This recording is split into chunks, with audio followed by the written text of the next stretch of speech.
तो पतंग कविता के 3 भागों को हम लोग देख चुके हैं। अब हम प्रवेश करते हैं चौथे भाग में, और इसी चौथे भाग के साथ प्रयास करेंगे कि ये कविता पूरी की पूरी समाप्त हो जाए। प्यारे बच्चों, तो प्रारंभ करते हैं। दरअसल हम लोग यहाँ पर थे जब वे पेंग भरते हुए चले आते हैं डाल की तरह लचीले बेग से, अक्सर छतों के खतरनाक किनारों तक। तब उस समय गिरने से बचाता है उन्हें सिर्फ उनके ही रोमांचित शरीर का संगीत। पतंगों की धड़कती ऊंचाइयां उन्हें थाम लेती है महज एक धागे के सहारे। प्यारे बच्चों, आप देख रहे हैं कि नीचे 4 चित्र दिए गए हैं।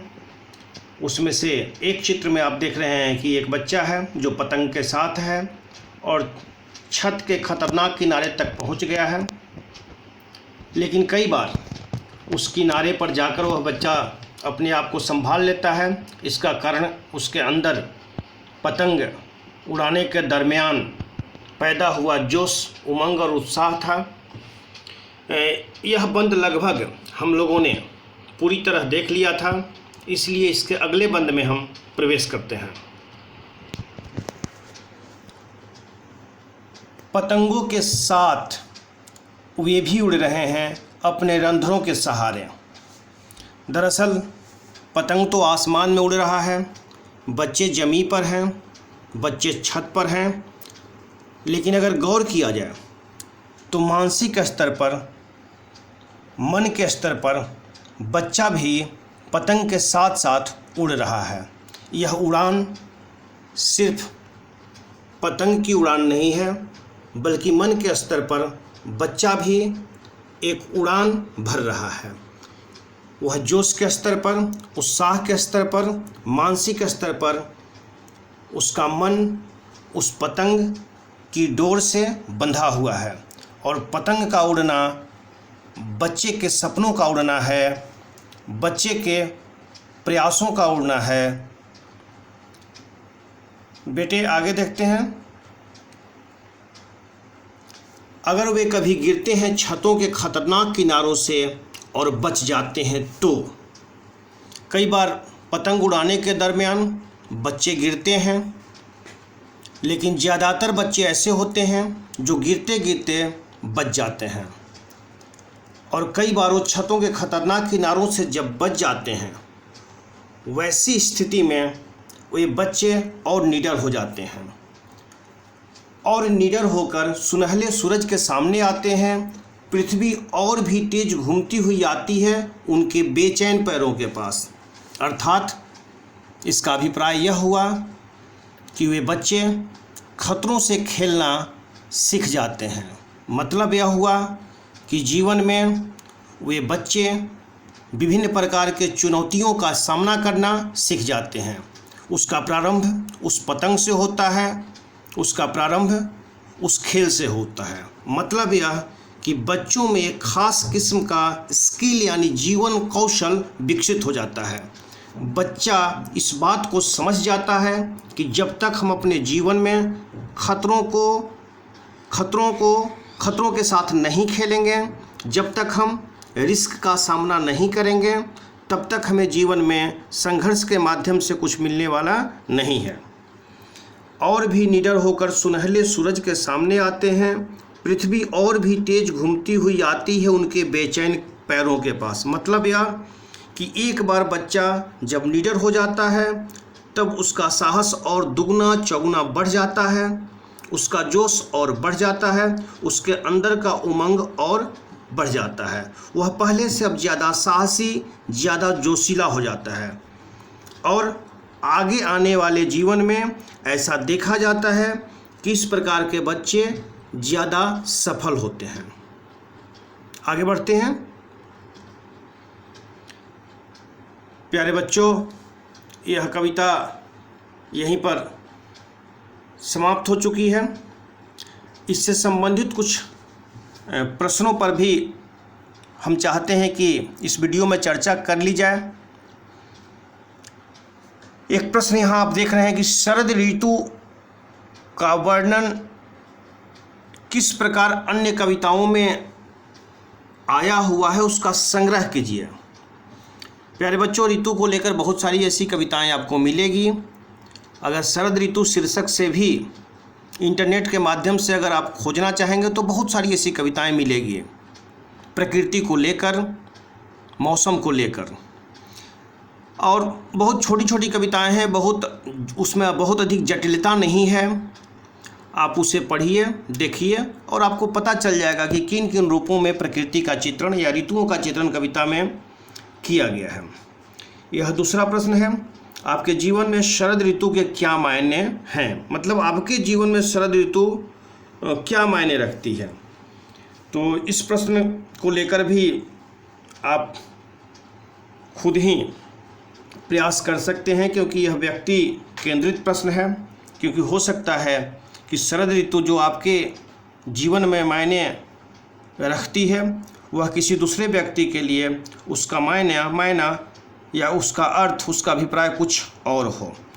तो आप व्यक्तिगत स्तर पर कैसा महसूस करते हैं उस मौसम में, आपके हिसाब से उस मौसम का क्या अर्थ है, या आपके हिसाब से वह मौसम क्या होना चाहिए, इन तमाम बिंदुओं पर विचार करके आप प्रश्न को लिख सकते हैं। तीसरा प्रश्न है, आसमान में रंग बिरंगी पतंगों को देखकर आपके मन में कैसे ख्याल आते हैं। यह भी व्यक्तिगत प्रश्न है, यानी कि आप जो महसूस करते हैं, आपने पतंग देखा है, हो सकता है कि उड़ाने का भी अवसर आपको मिला हो। तो जब आप आज की तारीख में आसमान में रंग बिरंगी पतंगों को उड़ते हुए देखते हैं तो आप क्या सोचते हैं। आपका जो मानव मन है या जो बाल मन है वह क्या सोचता है, किस रूप में देखता है। प्यारे बच्चों, इस कविता से संबंधित दो और महत्वपूर्ण बातें मैं चाह रहा हूं कि यहाँ पर जोड़ दूं। दरअसल इस कविता के सारांश के रूप में और उसी के साथ साथ उसी में शिल्प को भी मैं जोड़ना चाहूँगा। इस कविता में दो महत्वपूर्ण बातें हैं। पहली बात यह कि इस कविता में बिंब का जबरदस्त प्रयोग किया गया है। बिंब का मतलब यह होता है कि जब किसी कविता के किसी दृश्य को, किसी अंश को हम पढ़ते हैं और पढ़ने के बाद हमारे मन मस्तिष्क में अगर एक चित्र उभरता है, अगर ऐसा होता है तो हम कहेंगे कि यह कविता बिंबात्मक है। मतलब यह है कि इस कविता में बिंब का प्रयोग किया गया है। यह बिंब कई तरह का हो सकता है। हो सकता है कि एक हिमालय पर केंद्रित कविता हो और उसका वर्णन हो, हमारे मन मस्तिष्क में एक हिमालय का चित्र हमारे सामने उभर गया, मतलब कि इस कविता में बिंब है। लेकिन यह बिंब स्थिर था, मतलब हिमालय स्थिर है। हो सकता है कि एक ऐसा बिंब हो जिसमें पता चला कि नहीं एक ट्रेन जा रही है, उसका वर्णन हो। तो यह जो चित्र हमारे सामने उभर कर आता है, यह चित्र गतिशील है, मतलब गत्वर बिंब है। तो ऐसे बिंब के विभिन्न प्रकार होते हैं, कुछ स्थिर होते हैं, कुछ गत्वर होते हैं, कुछ दृश्य होते हैं, कुछ श्रव्य होते हैं, मतलब जिसे हम सुनते हैं। हो सकता है बिजली कड़कने का वर्णन हो, तो बिजली कड़कने का जैसे ही वर्णन आता है तो कहीं ना कहीं हमारे कानों में बिजली कड़कने की आवाज़ सुनाई देती है, तो यह श्रव्य हो गया। यहाँ पर देख रहे हैं कि जिस मौसम का वर्णन है, खरगोश की आंखों जैसा लाल सवेरा, कैसे बच्चे शरद जो है बच्चों की तरह साइकिल चलाता हुआ, घंटी बजाता हुआ आ रहा है। ये एक चित्र हमारे सामने प्रस्तुत होता है जहाँ पर देख रहे हैं कि हम स्थिर के साथ साथ गतिशील और दृश्य बिंब आया हुआ है। जो दूसरी महत्वपूर्ण बात इस कविता में गौर करने वाली है वह है इस कविता में मानवीकरण अलंकार का प्रयोग, जिसकी चर्चा हमने पहले भी की थी कि प्रकृति का कोई तत्व मानव जैसा जब आचरण करता हुआ दिखाया जाता है तो उसे मानवीकरण अलंकार हम कहते हैं। और देख रहे हैं कि शरद का जिस तरह से वर्णन किया गया है उसमें एक जीवंतता है, एक जान है और उसका आचरण बच्चों जैसा है। तो इसलिए वह पूरा का पूरा जो पैराग्राफ है, पूरा का पूरा बंद है, पूरा का पूरा वह जो दृश्य है, उस दृश्य में मानवीकरण अलंकार है।